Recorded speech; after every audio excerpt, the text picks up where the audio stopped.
특례죠, 특례.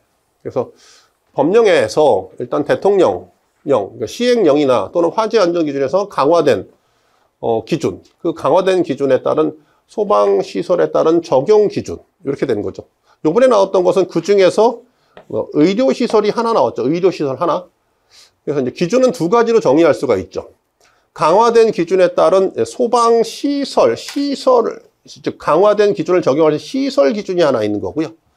그 다음에 여기에 이제 특정 소방 대상물이 있고요.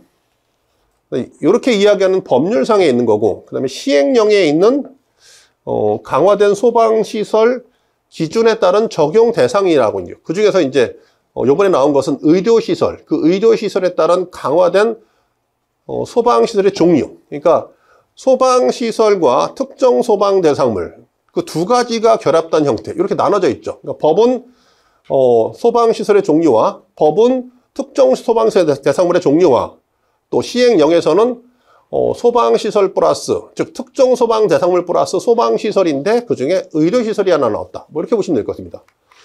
그래서 이제 강화된 기준을 적용해야 되는 소방시설의 종류는 5가지. 소비자 잡고죠. 소비자 잡고. 그래서 소화기구, 비상경보 설비, 자동화재 탐지 설비, 자동화재 속보 설비, 피난 구조 설비. 이렇게 되면 강화된 기준을 적용해야 되는 소방시설 종류 5가지가 되고요. 근데 특정 소방 대상물이다라고 하는 것은 2가지 지하구죠. 그러니까 전력 통신사업용 지하구, 또 국토 계획 및 이용에 관한 법률의 공동구. 둘 다 이제 지하구로 구분되어 있는 거니까. 그다음에 이제 노유자 시설에 따른 의료 시설.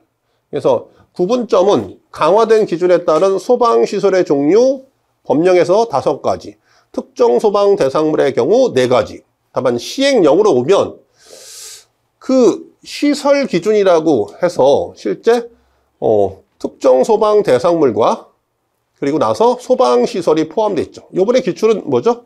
의료시설에 따른 강화된 소방시설의 종류. 그러니까 스프링클러, 간이, 자동화재 탐지 설비, 자동화재 속보 설비. 요 한 가지 대상이 나온 거죠. 한 가지 대상.